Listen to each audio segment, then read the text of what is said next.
بتجيلك أفكار كتير بتسيطر عليك وبتخليك تتصرف تصرفات وتكررها وانت مش عايز تعملها، لكن بتبقى مش قادر تتحكم في التصرفات دي ولا في نفسك، ولا عارف تتحكم في الأفكار دي ازاي.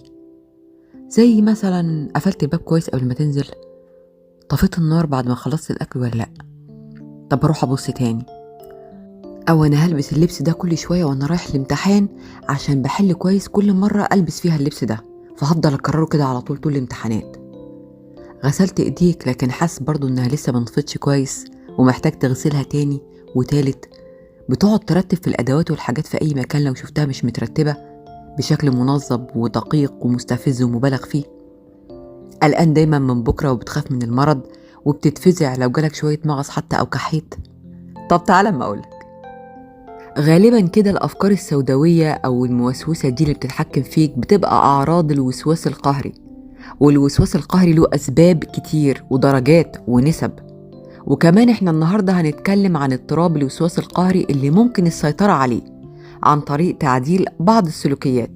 بس لازم نفهم ونعرف الأول بالظبط ايه هو اضطراب الوسواس القهري ده عشان نقدر نتحكم فيه. اضطراب الوسواس القهري هو حالة طبية معروفة بتصيب العقل، فيحصل عند المصاب بيه أفكار وهواجس ومخاوف ووساوس بتجبره إنه يتصرف بعض التصرفات والسلوكيات والأفعال القهرية، يعني غصب عنه بيعملها ويكررها وما بيقدرش يسيطر عليها، ويفضل على طول مستمر فيها رغم إنه عارف إنها مش منطقية، وبالتالي بيصعب على نفسه وعلى كل اللي حواليه الحياة جدا بدون أي داعي لده. طب يا ترى إيه أسباب الوسواس القهري ده؟ هو الحقيقة مفيش أسباب محددة ممكن نقول إنها هي السبب وراه، لكن العلماء قالوا إن من ضمن الأسباب إنه في بعض مناطق في المخ ما بتستجيبش الهرمون السيروتونين، والهرمون ده هو المادة اللي بتعتمد عليها بعض الخلايا العصبية للتواصل مع بعضها البعض. وطبعا لما بينقطع التواصل بيسبب خلل في مناطق معينة في الشبكة العصبية، وبعد ما بيحصل طبعا الخلل ده فطبيعي إنه يحصل شعور بأشياء غير حقيقية، وكمان عدم التحكم والسيطرة على ردود بعض الأفعال وتكرارها بلا أي داعي، في حالة الهواجس والخوف والقلق الزايد والتوتر. لازم كمان ناخد بالنا وما نغفلش عن دور الجينات في الموضوع. ممكن يكون في تاريخ وراثي في العيلة، واللي عنده حد في العيلة اتصاب بيه قبل كده هو بيبقى أكتر واحد عرضة إن يحصل له الوسواس القهري عن غيره. نيجي بقى لأنواع الوسواس القهري.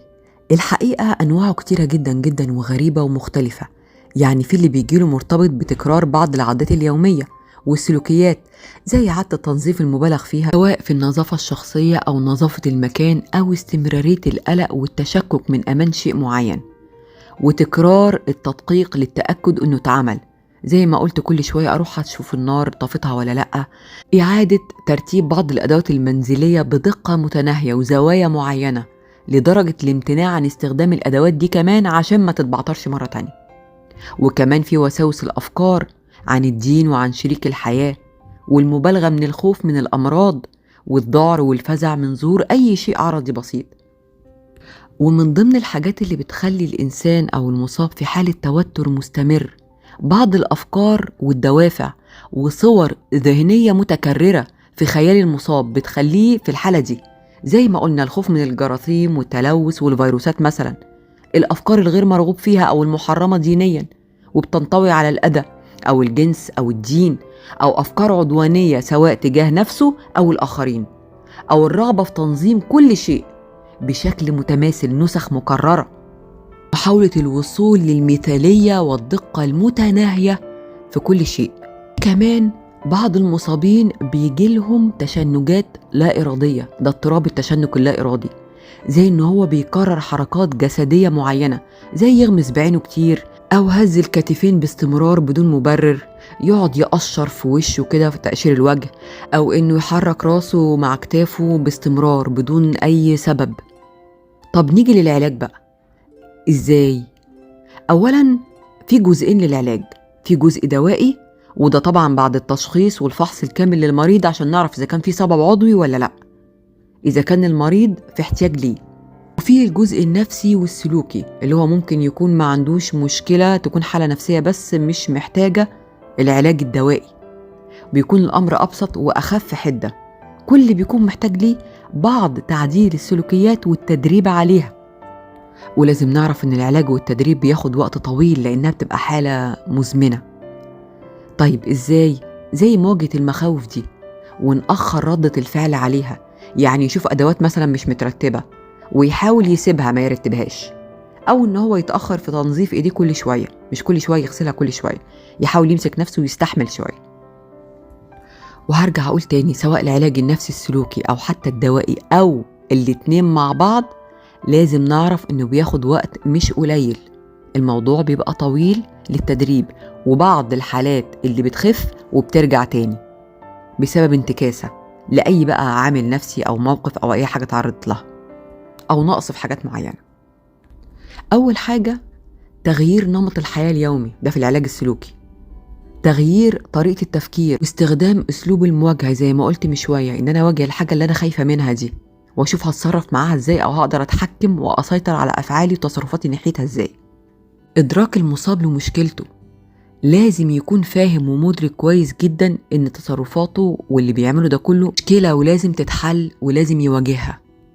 لازم هو أول حاجة يكون عنده الرغبة في العلاج ويكون عنده الرغبة في التغيير، لأنه هو الوحيد اللي يقدر يهزم كله ده لو هو عايز، مع الاهتمام بأسلوب التغذية كويس جدا، وإنه مفيش بعض العناصر والفيتامينات تكون ناقصة ممكن تكون هي السبب في كل ده، لأن نقص بعض العناصر الغذائية والفيتامينات والمعادن في الجسم بتؤدي لكده، وبتؤدي كمان للتوتر والاكتئاب اللي بيوصل للاضطراب وبيوصل للوساوس والهواجس والمخاوف. تنمية الشعور بالثقة في النفس والطمأنينة، ممارسة الرياضة بقدر الإمكان وباستمرار، حتى لو كانت رياضة خفيفة زي رياضة الجري أو المشي أو الركض على خفيف، هتفرق كتير جدا.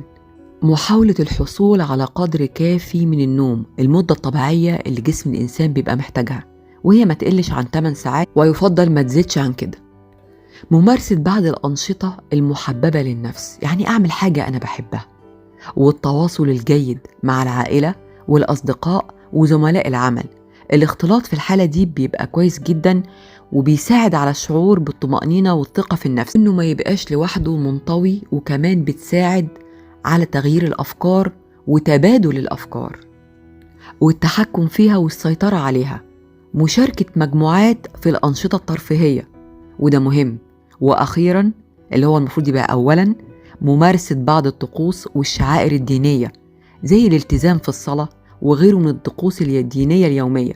ده بيساعد على الشعور بالراحة والطمأنينة والإيمان دايما بإنك في رعاية الله، وإنه مش هيسيبك حتى لنفسك تأذيها غصب عنك، وإنه هو الحميك وحافظك. دمتم بخير. كان معكم لايف كوتش هند الدالي.